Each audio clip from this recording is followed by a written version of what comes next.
야담 서원을 찾아주셔서 감사드립니다. 항상 행복한 일들이 가득하시길 기원할게요. 그럼 야담 사원 이야기 지금 시작합니다. 옛날 강원도 정선 땅 첩첩산 중 담비골에는 단 두 집만이 있었습니다. 높은 산자락에 자리한 윗집에는 10만이 내외가, 조금 아래 개울가에 자리한 아랫집에는 사냥꾼 내외가 살았지요. 이 담비골이란 이름은 예부터 담비가 많이 서식하던 골짜기라 하여 붙여진 이름이었답니다. 가을이면 이곳 담비들의 갈색 털이 붉게 물들어 마치 산자락이 불타오르는 듯 장관을 이루었다고 하지요. 윗집 10만이 박서방은 키가 크고 마른 체격에 얼굴은 햇볕에 그을려 검붉게 물들어 있었습니다. 어릴 적부터 산을 누비며 자란 탓에 날카로운 눈빛을 지니고 있었지요. 특히 산삼을 찾는 데는 그 누구보다 뛰어나 멀리 다른 고을에서도 그의 이름을 알 정도였답니다. 성격은 과묵하고 꾸밈이 없어 말은 적었지만 한 번 정을 주면 끝까지 의리를 지키는 사람이었지요. 아내 김 씨는 큰 눈에 둥근 얼굴을 가진 여인으로 부지런함과 정갈함이 몸에 배어 있었습니다. 18의 신만이와 혼인한 이래로 10년이 넘도록 아이는 없었지만 두 부부는 서로를 아끼고 위하며 살았지요. 김 씨는 특히 약초에 관한 지식이 많아 마을 사람들이 병이 들면 찾아와 도움을 청하곤 했답니다. 아랫집 사냥꾼 이서방은 다부진 체격에 짙은 눈썹, 그리고 언제나 웃음기가 도는 입술을 가진 사람이었습니다. 말재주가 좋고 유머 감각이 있어 마을에 내려가면 항상 사람들의 웃음을 자아냈지요.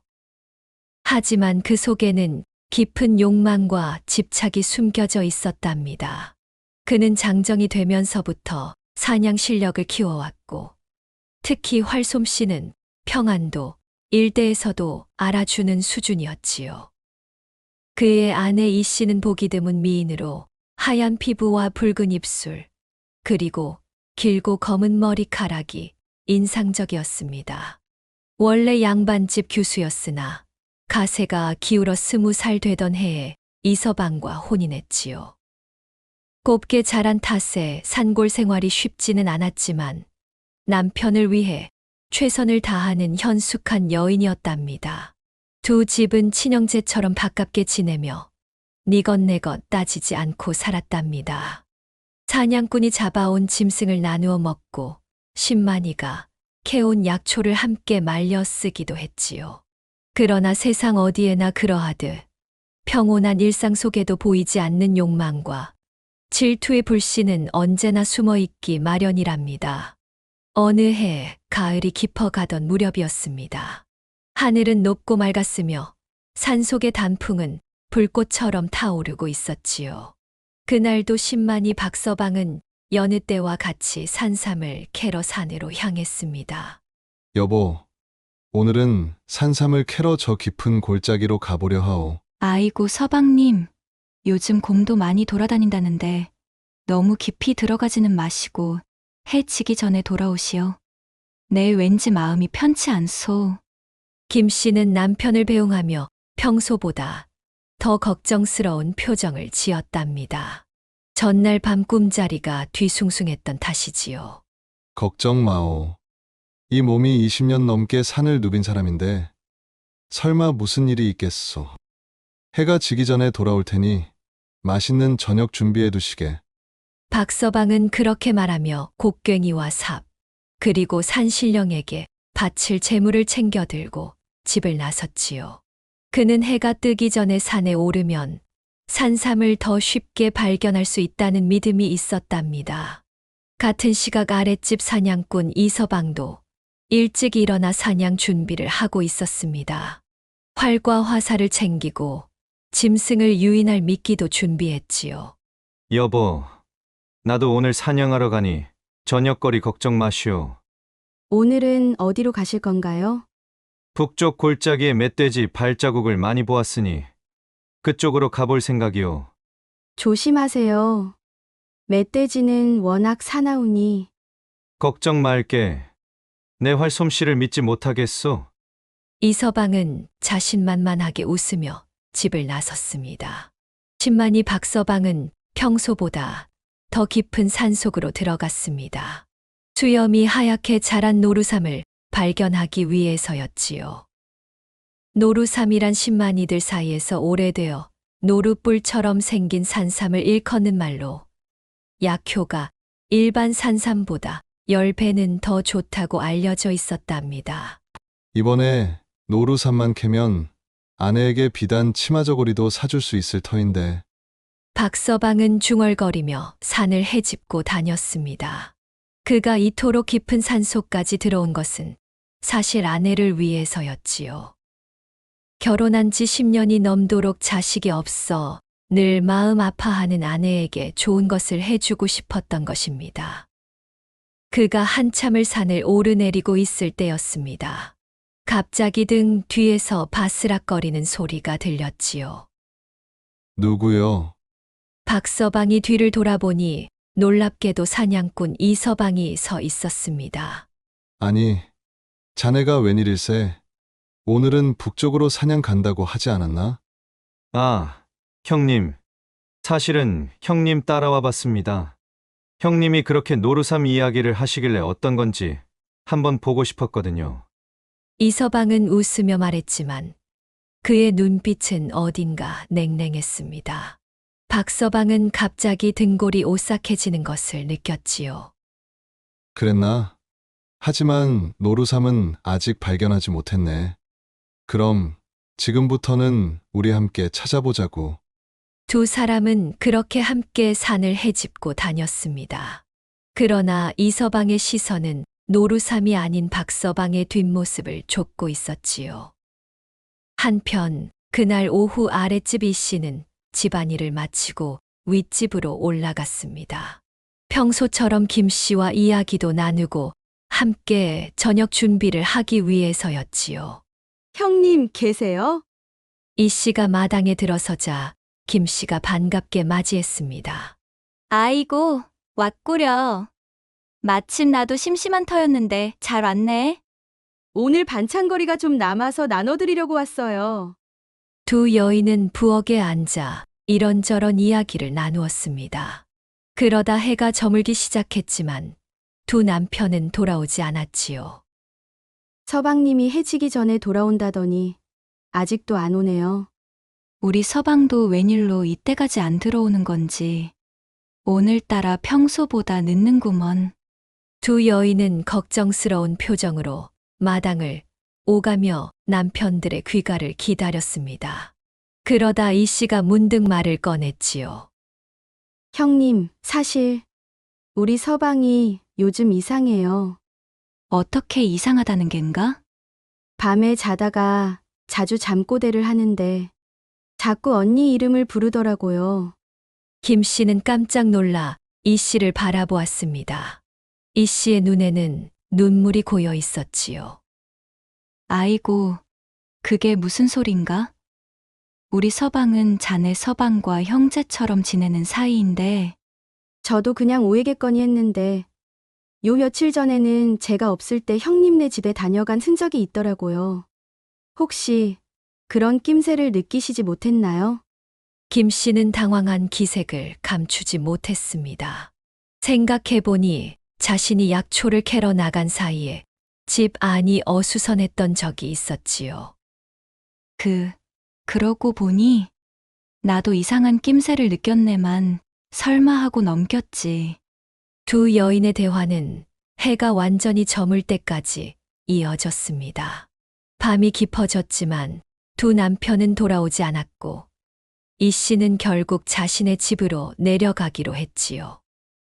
언니, 서방님들이 돌아오면 저한테도 알려주세요. 그래, 내려가 보게. 혹시 서방이 돌아오면 나도 기별하겠네. 이 씨가 내려간 후 김 씨는 더욱 불안한 마음으로 남편을 기다렸습니다.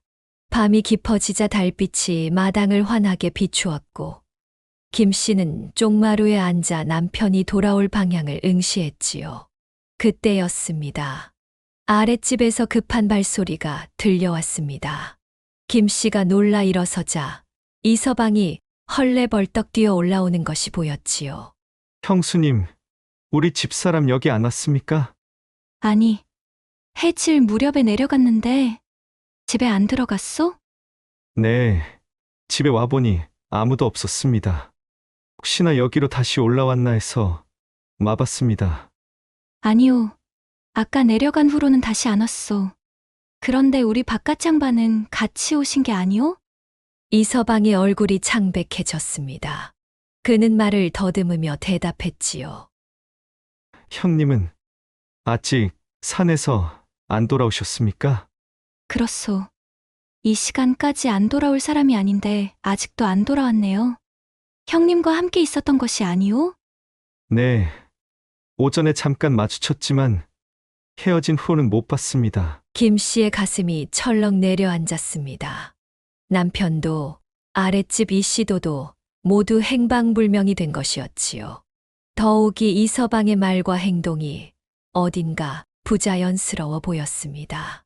하필 내려와서 보니 우리 집사람도 없고 어쩌면 좋습니까, 형수님? 일단 마을 사람들에게 알려야겠소. 아침이 되면 수색대를 꾸려 산으로 올라가 봐야지. 그날 밤 두 사람은 잠을 이루지 못했습니다. 다음 날 아침 이서방은 동이 트자마자 말로 내려가 사람들에게 도움을 청했고 김 씨도 집에만 있을 수 없어 함께 내려갔지요. 마을 사람들은 모두 나서서 산을 뒤지기 시작했습니다. 사흘 동안 쉬지 않고 수색을 벌였지만 신만이와 사냥꾼 아내의 흔적은 찾을 수 없었지요. 이런 일이 있을 수 있나? 아무리 찾아도 흔적이 없으니 마을 노인 한 분이 조심스럽게 말을 꺼냈습니다. 혹시 두 사람이 눈이 맞아 도망친 것은 아닌가? 청천벽력과도 같은 말이었습니다. 김 씨는 그 말을 듣자마자 그 자리에 주저앉고 말았지요. 아니, 그럴 리가 없소. 우리 서방은 그런 사람이 아니오. 그러나 마을 사람들 사이에서는 이미 수군거림이 시작되었습니다. 신만이와 사냥꾼의 아내가 불륜 관계였을 것이라는 소문이 퍼지기 시작했지요. 듣자 하니 이 씨가 원래 양반집 규수였다지? 산골 생활이 맞지 않아 도망친 게 아닐까? 그리고 신만이도 젊고 무던한 사람이었으니 둘이 눈이 맞았을 수도 있지. 이런 소문을 들은 김 씨는 식음을 전폐하고 드러누워 버렸습니다. 세상이 무너진 기분이었지요. 그녀는 남편을 평생 믿고 따랐는데 그가 다른 여자와 도망쳤다는 사실을 받아들일 수 없었습니다. 여보, 어떻게 나를 두고 갈 수 있단 말요? 이럴 수는 없소이다. 나는 도저히 받아들일 수가 없구려. 그 사이 이서방은 대처로 나가 연놈들을 찾아다녔다고 했습니다. 하지만 열흘이 지나도록 아무런 소식이 없었지요. 결국 그는 헛걸음만 치고 돌아왔습니다. 김 씨가 병이 들었다는 소식을 듣고 이서방은 윗집으로 올라갔습니다. 그녀는 온몸의 기운이 다 빠져 누워만 있었지요. 형수님, 이러시면 안 됩니다. 일어나 이것 좀 드셔보세요. 이서방은 정성껏 준비한 음식을 내밀었습니다. 김 씨는 고맙다는 말도 없이 힘없이 음식을 먹었지요. 그녀의 눈에는 더 이상 눈물도 없었습니다. 형수님, 제가 매일 찾아와서 음식도 챙겨드리고 집안일도 도와드리겠습니다. 너무 상심하지 마십시오. 김 씨는 무심한 눈으로 이서방을 바라보았습니다. 그의 친절이 고마웠지만 지금은 머릿속이 텅 빈 듯 아무 생각도 들지 않았지요. 그래요. 고맙소. 그렇게 이서방은 매일 김 씨를 찾아와 음식을 챙겨주고 집안일을 도왔습니다. 그러나 그의 친절 속에 숨겨진 본심은 아무도 알지 못했지요. 이서방의 눈빛에는 김 씨를 향한 욕망이 깃들어 있었답니다. 시간이 흘러 한 달이 지나자 마을 사람들은 더 이상 신만이와 이 씨를 찾을 수 없다고 판단했습니다. 모두들 두 사람이 함께 도망쳤다고 확신했지요. 담비골 윗집에서는 생과부가, 아랫집에서는 생오라비가 각자의 상처를 안고 살아갔습니다. 김 씨는 분노와 배신감에, 이서방은 허탈함과 외로움을 가진 채 하루하루를 버텨내고 있었지요. 세월은 흘러 어느덧 가을이 지나고 겨울이 찾아왔습니다. 눈이 펄펄 내리던 어느 날 밤이었지요. 이서방은 혼자 있는 집이 너무 쓸쓸해 술을 한 잔 마셨답니다. 그리고는 용기를 내어 윗집으로 발걸음을 옮겼지요. 형수님, 문 좀 열어주십시오. 김 씨는 잠시 망설이다가 문을 열어주었습니다. 그녀도 이제는 외로움을 견디기 힘든 지경이었지요. 이 밤중에 웬일이오? 너무 쓸쓸해서 말동무나 하려고 왔소이다. 술 한 잔 가져왔습니다.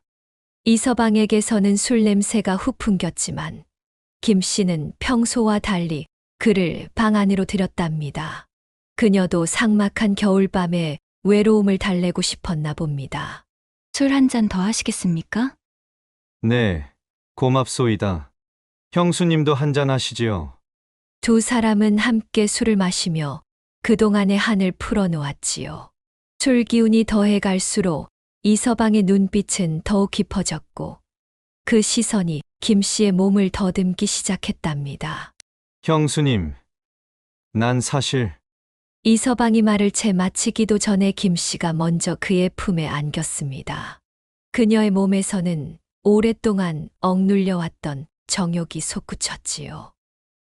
배신당한 분노와 외로움이 뒤섞인 감정의 소용돌이 속에서 그녀는 이서방의 체온에 의지하고 싶었답니다.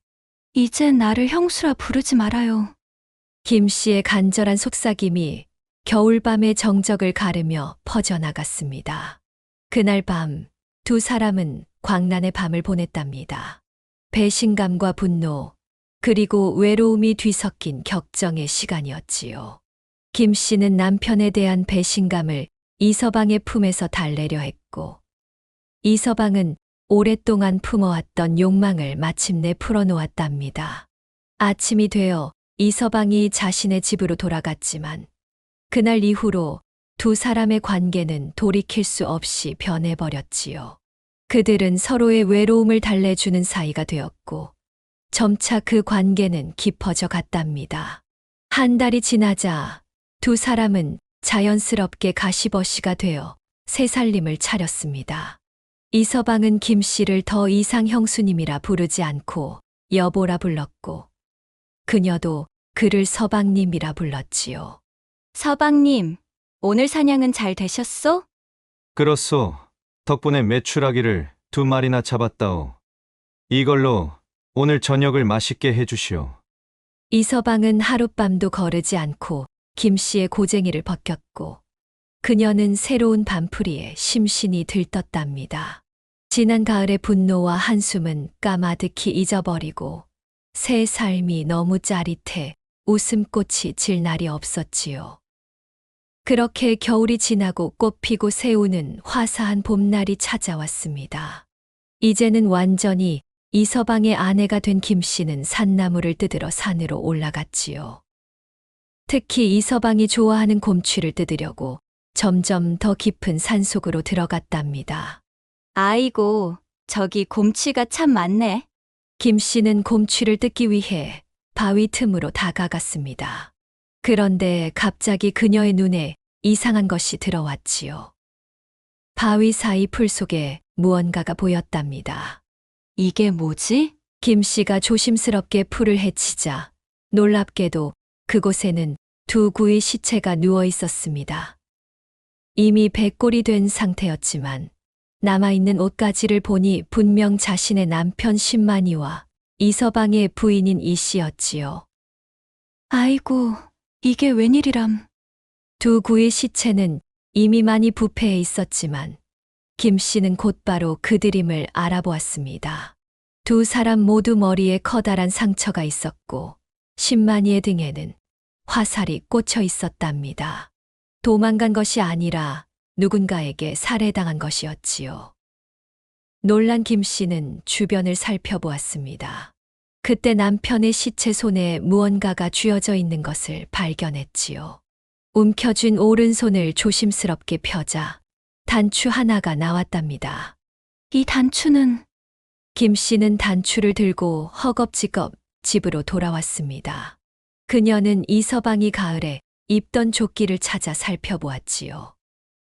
그러자 조끼에는 단추 하나가 떨어져 있었고 나머지 단추와 그녀가 가져온 단추는 같은 모양새였답니다. 서방님이 설마 그 순간 김 씨의 머릿속에 모든 것이 그려졌습니다. 이서방이 자신의 남편과 자기 아내를 살해한 것이었지요. 그리고 그들이 도망쳤다는 소문을 퍼뜨려 모든 의심을 피해 갔던 것입니다. 아니, 이럴 수가. 김 씨는 그 사실을 받아들이기 어려웠습니다. 그동안 이서방을 남편으로 받아들이고 그와 밤을 같이 보냈던 자신이 한심하게 느껴졌지요. 하지만 더 큰 분노가 그녀의 가슴 속에서 솟구치고 있었답니다. 그날 저녁 이서방이 사냥을 마치고 돌아왔습니다. 그는 평소와 달리 김 씨가 침울한 표정으로 있는 것을 보고 물었지요. 여보, 왜 그리 표정이 어둡소? 무슨 일 있었소?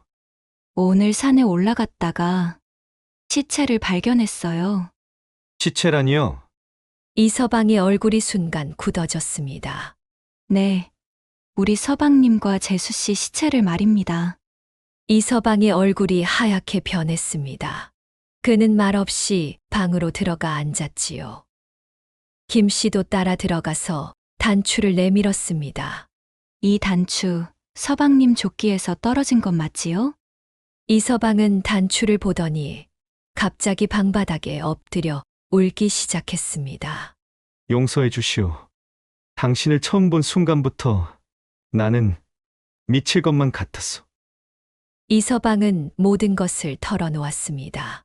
그는 오래전부터 김 씨를 사모했고 그녀를 차지하기 위해 신만이와 자신의 아내를 죽였다는 것이었지요.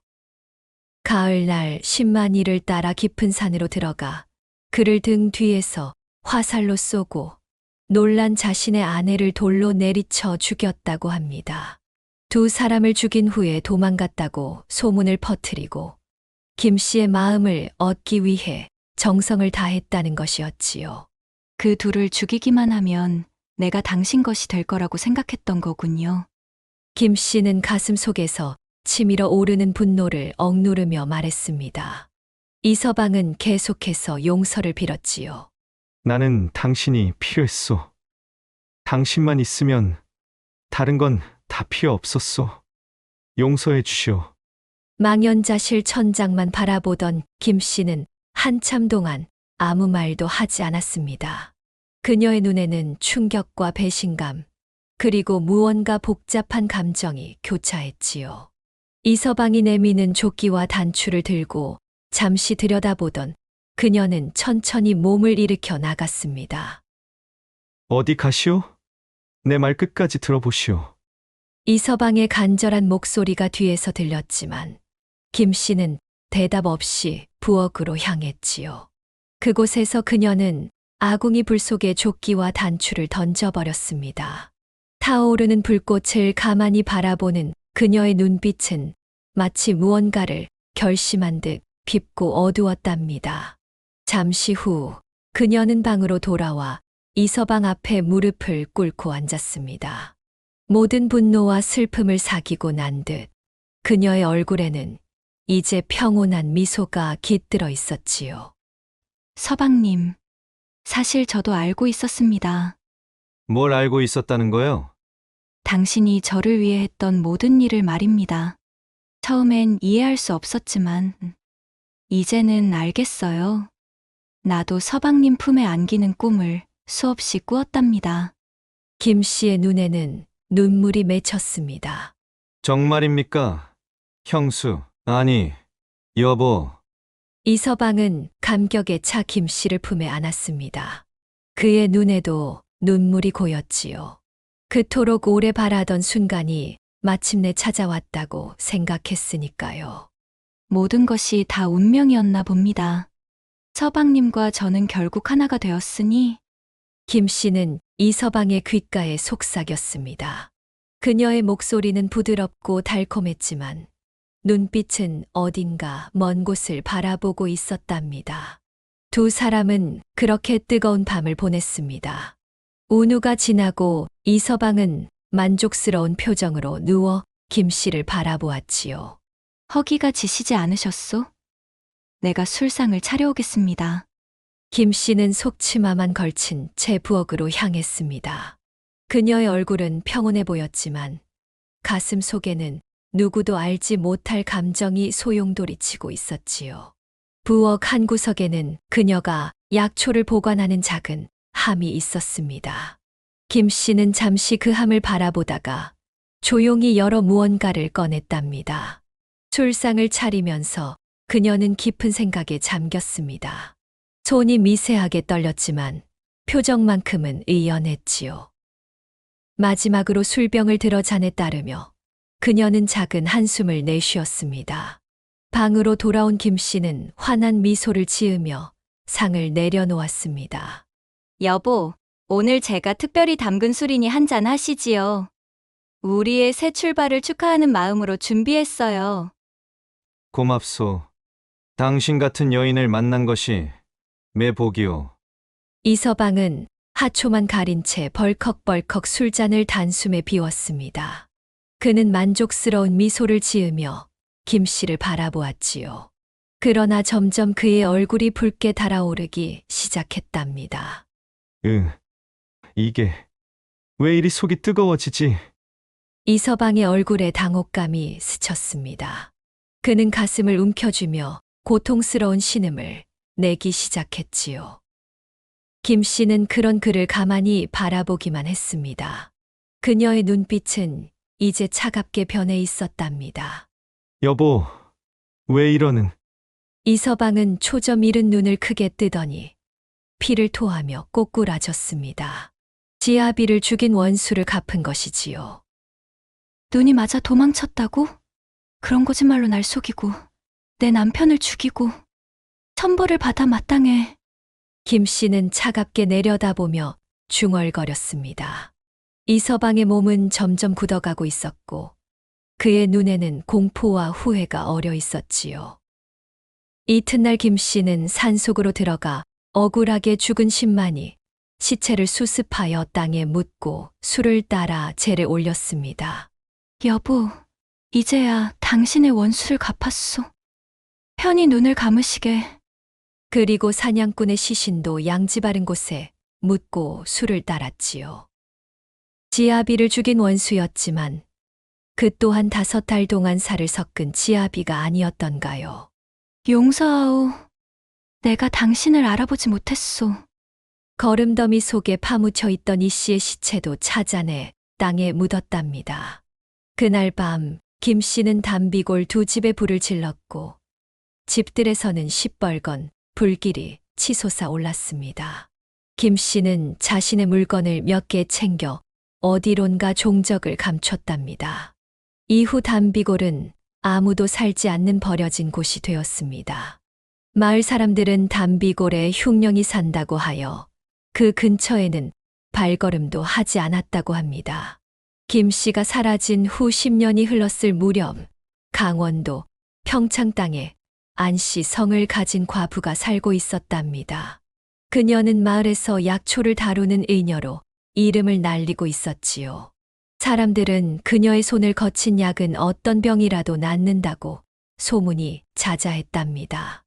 안씨 의녀님, 우리 아이가 열이 높아 며칠째 시름시름 앓고 있어요.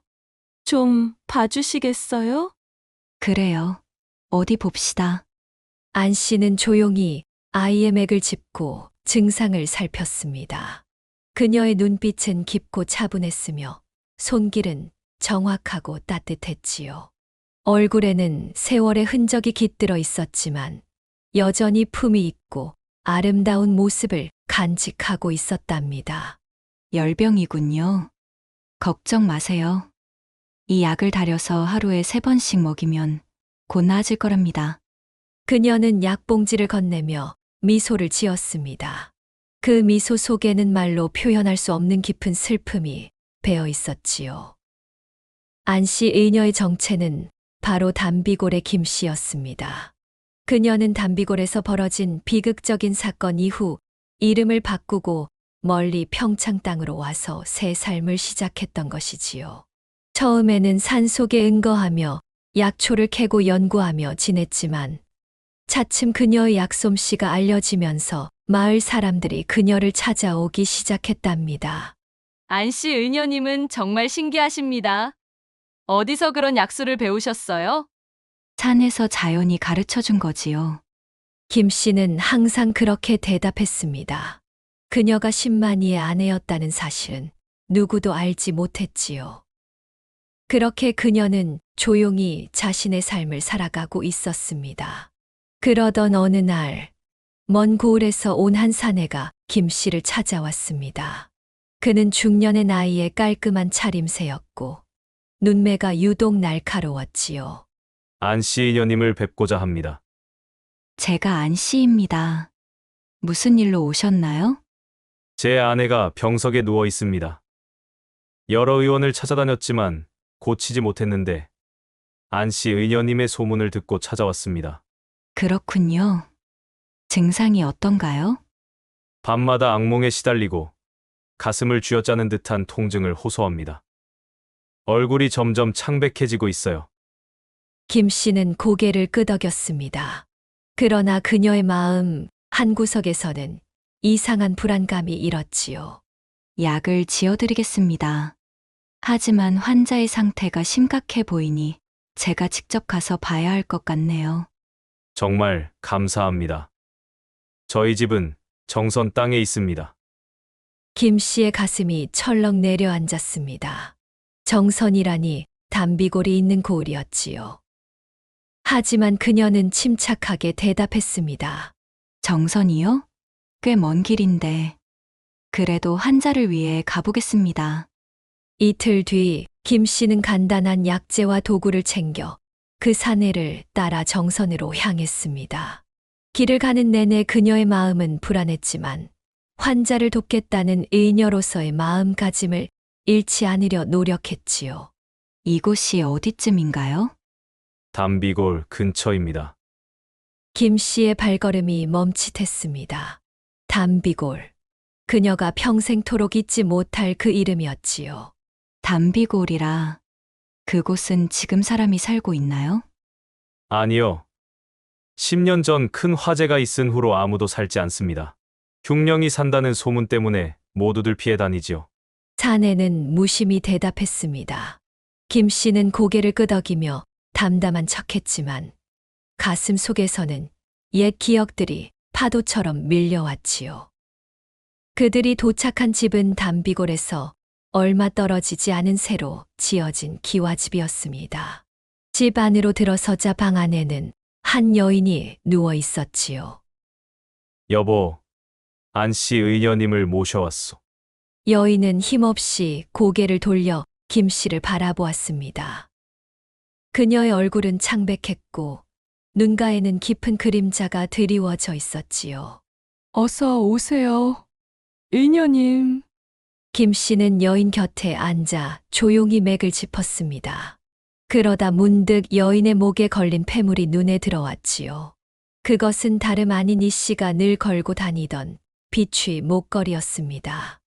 이 목걸이는 어디서 구하셨나요? 이거요? 남편이 산에서 주웠다고 해요. 제 생일 선물로 주셨답니다. 김 씨의 손이 미세하게 떨렸습니다. 그녀는 목걸이에서 시선을 떼고 진맥을 이어갔지요. 일단 약을 지어드리겠습니다. 내일 아침부터 드시면 됩니다. 김 씨는 서둘러 약을 지어 건네고는 바깥으로 나왔습니다. 그녀의 마음은 이미 뒤숭숭했지요. 그 목걸이는 분명 이 씨의 것이었습니다. 그리고 이 집의 주인이 그것을 주었다고 한다면 그날 밤 김 씨는 방에서 잠을 이루지 못했습니다. 바깥에서 들려오는 사내와 다른 사람의 대화 소리가 그녀의 귀에 들려왔지요. 형님, 정말 그 의녀가 담비골의 그 여자라고 생각하십니까? 확신할 수는 없지만 눈빛이 똑같아. 그리고 약초에 대한 지식도 틀림없이 그 여자야. 그럼 어떻게 하실 겁니까? 오늘 밤에 처리하지. 그 여자 때문에 내 동생이 죽었어. 마을 사람들은 자결했다고 생각하지만 난 알아. 그 여자가 내 동생을 독살했다는 걸. 김 씨는 숨을 멈췄습니다. 그제야 모든 것이 명확해졌습니다. 이 사내는 이서방의 형이었고 동생의 복수를 하기 위해 이곳으로 유인한 것이었지요. 이를 어쩌면 좋을까? 김 씨는 재빨리 생각을 정리했습니다. 창문으로 도망치는 것이 좋을까? 아니면 정면으로 맞서볼까? 그녀는 잠시 고민하다 가만히 일어나 약봉지를 풀었습니다. 그리고 그 안에서 특별한 약초 하나를 꺼내어 입안에 넣고 씹기 시작했지요. 한밤중 방문이 조용히 열렸습니다. 사내와 그의 동료가 칼을 들고 들어왔지요. 안씨 의녀. 아니, 담비골 김씨라고 불러야겠지. 깨어있는 줄 알고 있소. 김 씨는 조용히 일어나 그들을 바라보았습니다.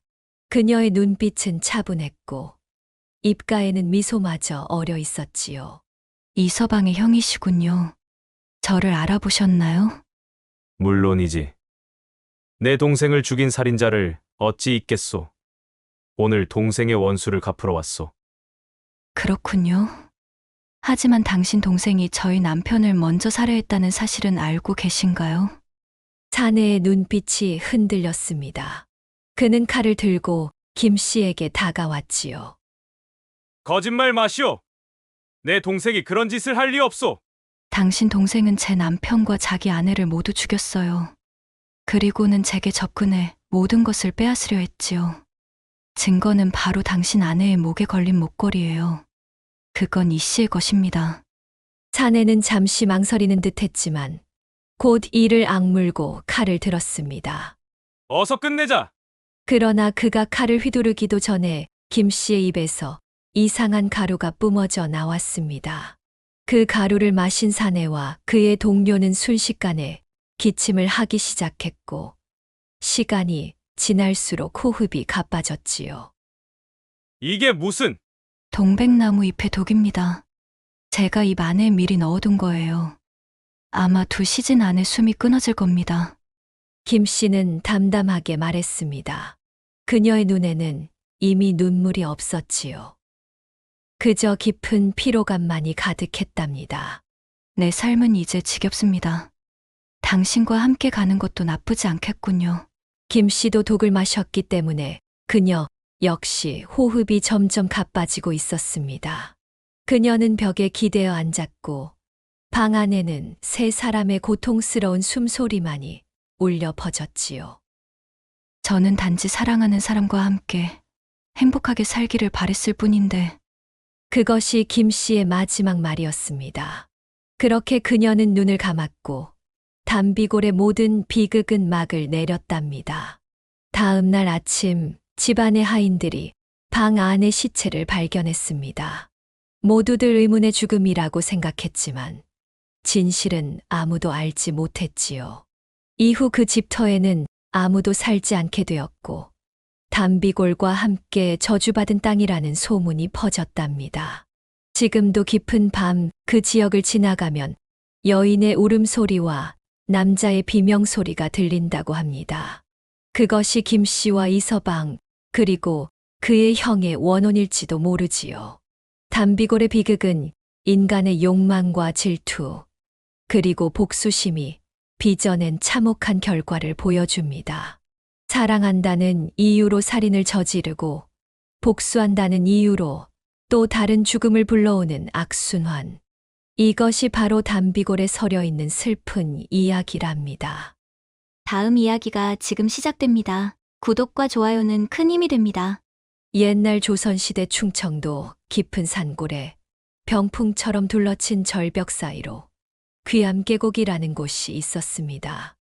이 계곡은 하늘이 손바닥만큼 보일 정도로 좁고 깊어 물이 짙지 않고는 지나가기 어려운 험로였지요.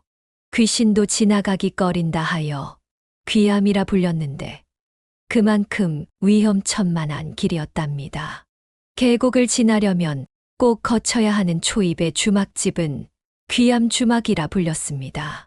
주인장 황 씨는 60을 바라보는 나이에도 건장한 몸과 날카로운 눈매를 지닌 사내였지요.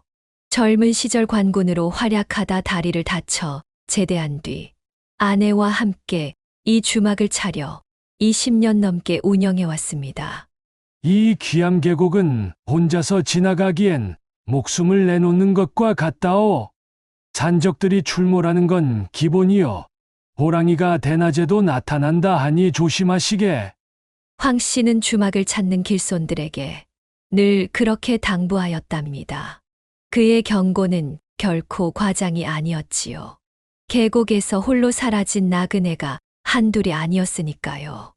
그리하여 많은 나그네들은 주막에서 며칠씩 묵으며 함께 길을 떠날 동행을 기다렸답니다.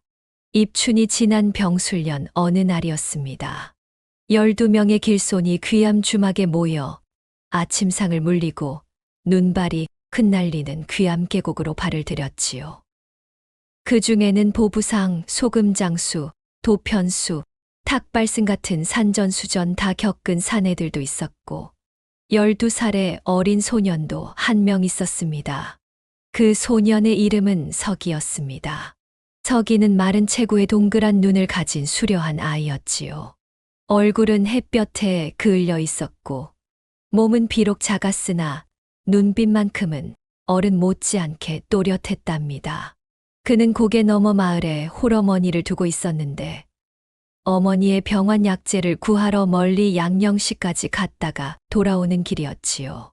석이의 아버지는 그가 8살 때 산사태로 목숨을 잃었습니다.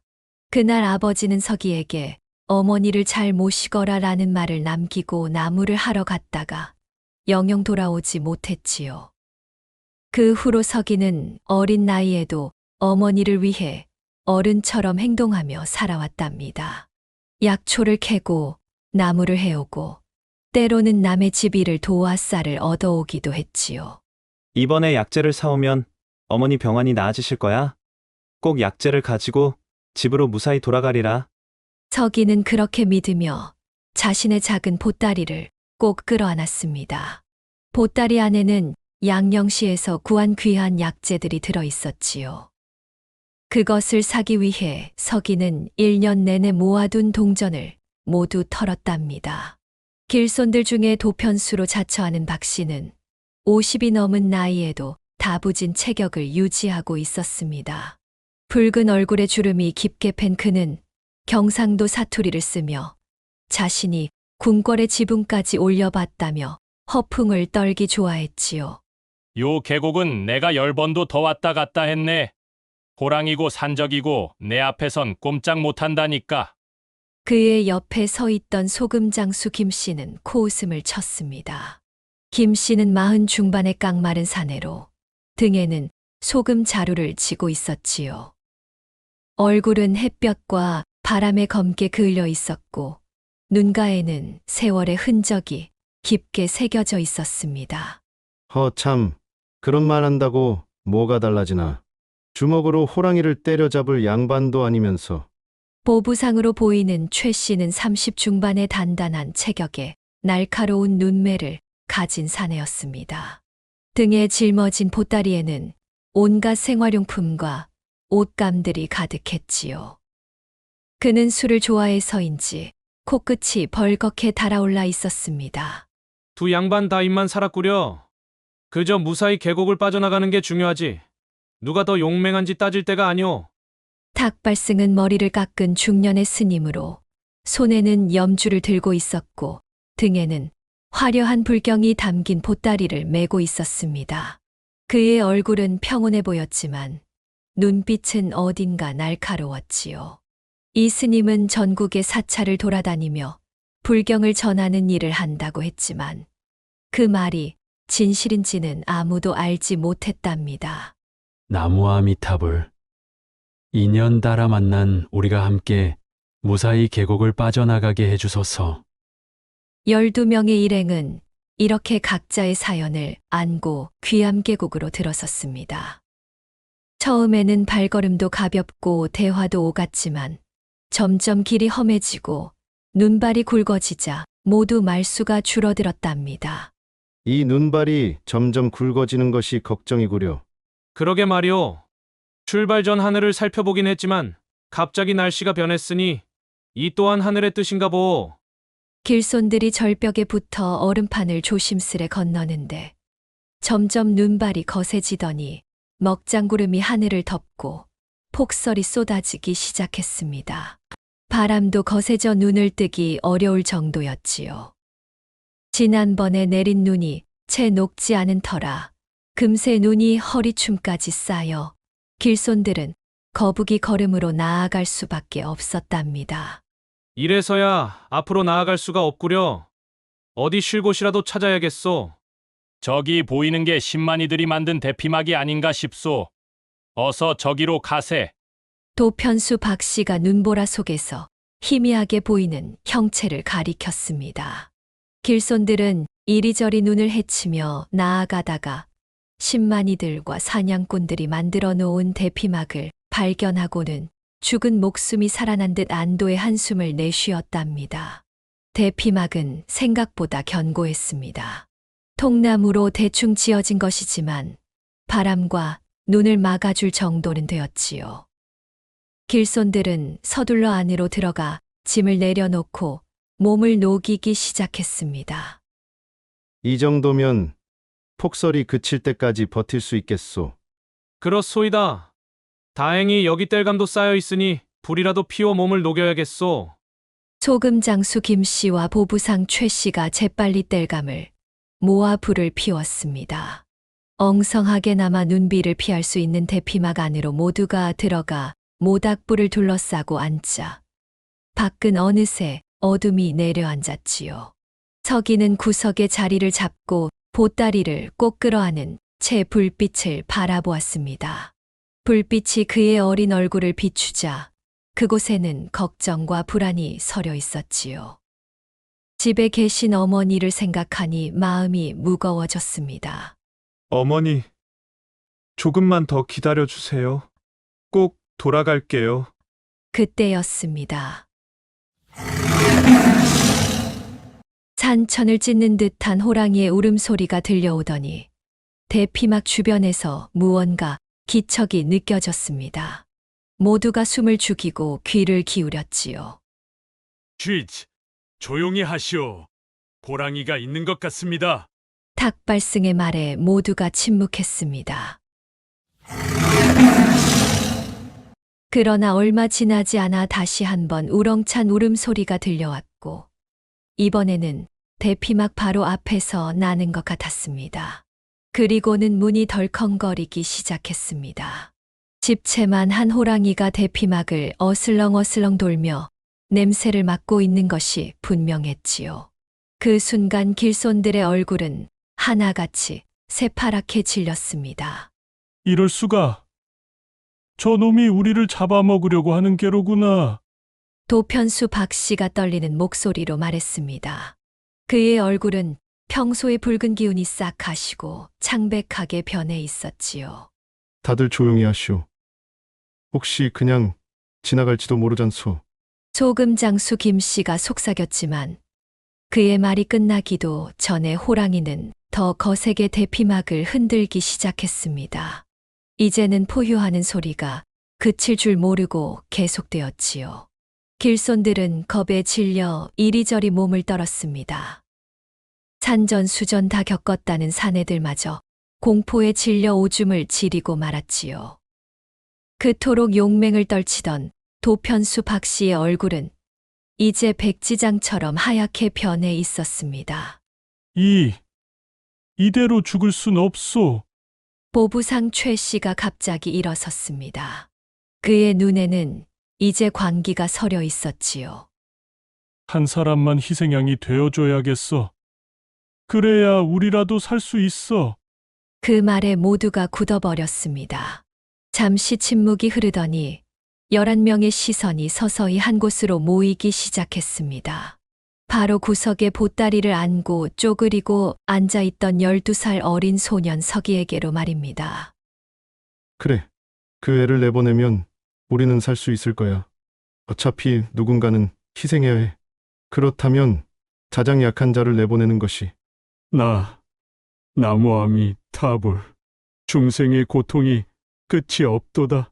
탁발승은 눈을 내리깔고 염주를 돌리며 불경을 외우는 척했지만 그의 눈빛에는 비겁함이 서려 있었습니다. 그는 아무런 항의도 하지 않았지요. 서기는 모두의 시선이 자신에게 꽂히는 것을 느끼고 공포에 질려 몸을 떨었습니다. 새파랗게 질린 그의 얼굴에서는 핏기가 싹 가셨고 눈에는 눈물이 그렁그렁 맺혔지요. 왜들 이러시는 거예요? 안 됩니다. 안 돼요. 제발 부탁드립니다. 살려주세요. 서기의 목소리는 떨리고 있었습니다. 그가 보따리를 더욱 꼭 끌어안으며 간절히 애원했습니다. 살려주세요. 홀로 된 어머님을 제가 모셔야 해요. 어머님이 편찮으세요. 이 약재를 꼭 갖다 드려야 해요. 살려주세요. 제발. 하지만 서기의 간절한 호소는 공포에 질린 어른들의 귀에 닿지 않았습니다. 그들의 눈에는 이제 자신들의 생존만이 중요했지요. 어서 그 아이를 내보내라. 빨리. 호랑이가 문을 부수기 전에. 결국 도편수 박 씨와 보부상 최 씨가 서기에게 다가가 그의 팔을 잡아챘습니다. 서기는 필사적으로 저항했지만 어린 몸으로는 성인 남자들을 당해낼 수 없었지요. 안 돼요. 제발. 어머니가 저를 기다리고 계세요. 서기의 울음소리와 발버둥에도 불구하고 어른들은 살인문을 열고 그를 밖으로 내팽개쳤습니다. 서기는 눈밭 위로 굴러떨어져 정신을 잃고 말았지요. 대피막 안의 어른들은 문을 꼭 닫고 숨을 죽인 채 기다렸습니다. 얼마 지나지 않아 호랑이의 울음소리가 멀어지는 것 같았고 그들은 안도의 한숨을 내쉬었지요. 저 호랑이가 아이를 물고 갔나 봅니다. 어쩔 수 없었어. 우리 모두가 죽을 수는 없었으니. 그래. 어쩔 수 없었어. 누군가는 희생해야 했어. 그들은 서로를 위로하며 불안한 밤을 보냈습니다. 하지만 그들의 마음 깊은 곳에는 죄책감과 두려움이 자리 잡고 있었지요. 그러나 서기의 운명은 그들이 생각한 것과는 달랐습니다. 서기가 눈을 떴을 때는 놀랍게도 따뜻한 호랑이 품에 안겨 있었습니다. 동쪽을 향한 바위굴 속으로 아침 햇살이 쏟아져 들어오고 있었지요. 처음에는 공포에 질려 소리를 지르려 했지만 이상하게도 호랑이 곁에서 편안함을 느꼈습니다. 이 호랑이는 산신령의 아들로 태어난 백호였습니다.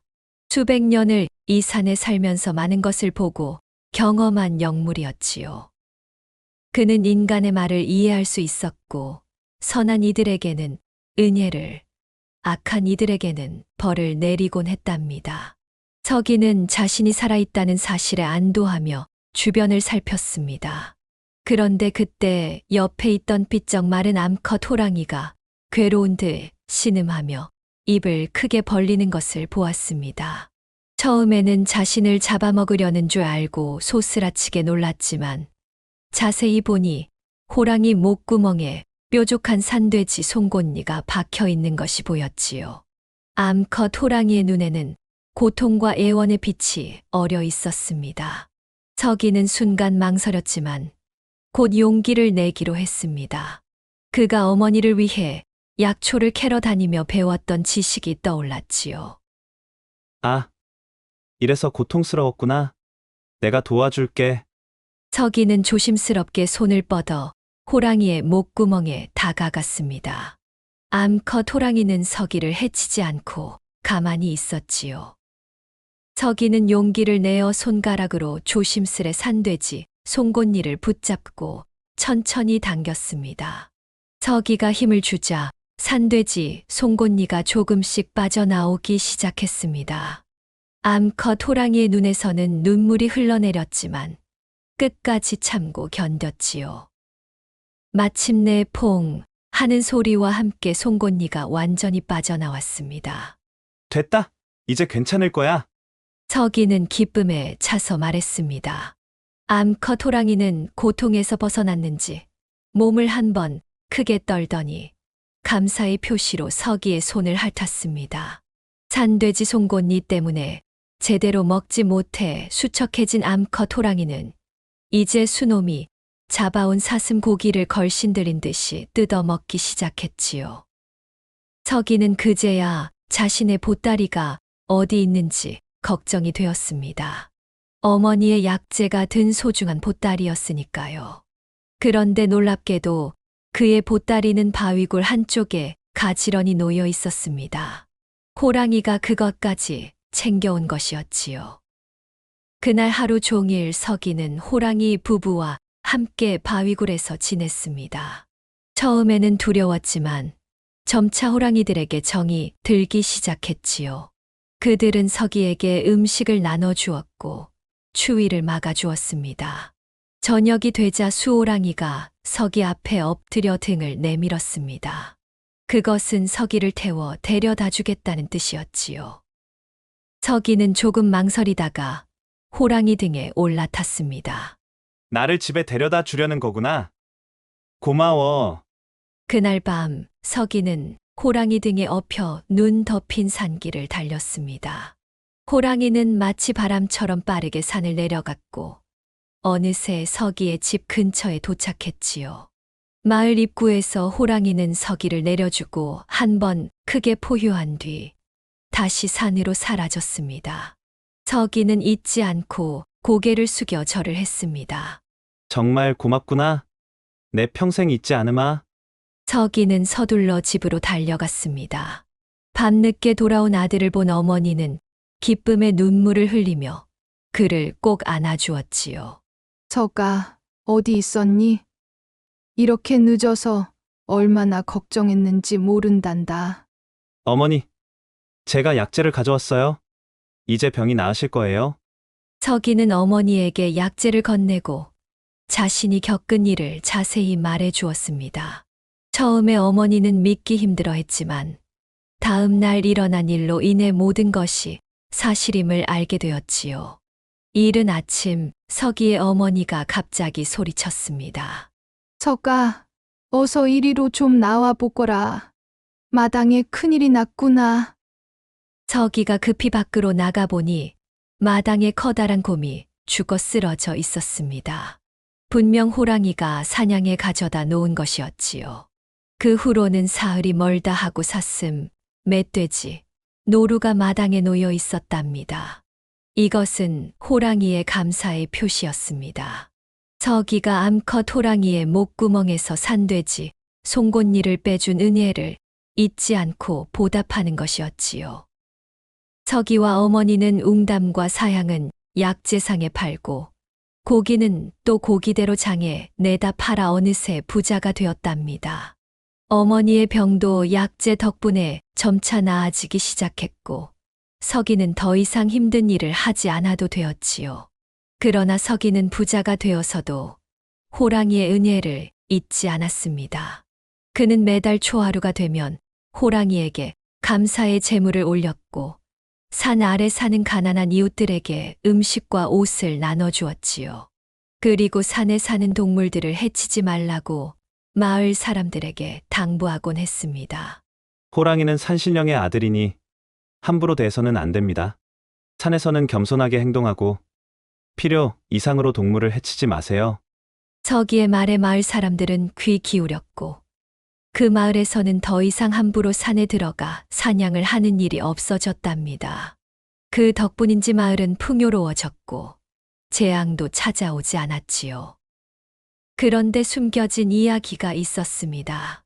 늦은 봄, 눈이 녹자 사람들이 귀암 계곡으로 가보니 눈사태로 매몰된 대피막에서 탁발승을 포함한 11구의 시체가 발견되었답니다. 눈사태가 대피막을 덮쳐 그들은 모두 숨을 거두고 만 것이지요. 마을 사람들은 이야기했습니다. 호랑이의 저주가 내린 거라네. 그 아이를 내쫓은 벌을 받은 게지. 그러게 말일세. 어린아이를 희생양으로 삼다니. 천벌을 받은 게야. 소문은 점점 퍼져 나갔고 그 이야기는 결국 서기의 귀에도 들어왔습니다. 서기는 자신을 내쫓은 사람들의 최후를 듣고도 복수심을 품지 않았습니다. 오히려 그들의 넋을 위해 제사를 지내주었지요. 비록 저를 내쫓았지만 그들도 두려움에 떨던 불쌍한 사람들이었습니다. 부디 저승에서는 평안하시길 바랍니다. 해마다 그날이 되면 산에 올라가 제사를 지냈고 자신의 자식들에게도 그 이야기를 들려주었습니다. 호랑이는 무서운 동물이 아니라 산의 정령이란다. 내가 마음을 바르게 가지고 산에 들어간다면 호랑이도 너를 해치지 않을 거야. 서기의 이야기는 마을 사람들 사이에서 전설이 되어 대대로 전해 내려왔습니다. 그리고 그 마을에서는 호랑이를 산신령의 아들로 여기며 공경하게 되었지요. 마을 입구에는 호랑이를 모시는 작은 사당이 세워졌고 해마다 마을 사람들이 모여 제사를 지내게 되었습니다. 이렇듯 선한 마음씨와 용기는 때로는 위기 속에서도 큰 행운을 가져올 수 있습니다. 서기는 위험한 순간에도 암컷 호랑이를 도와주었고 그 작은 선행이 그의 인생을 바꾸어 놓았지요. 그리고 원한을 품지 않고 용서할 줄 아는 그의 마음씨는 더 많은 사람들에게 감동과 가르침을 주었답니다.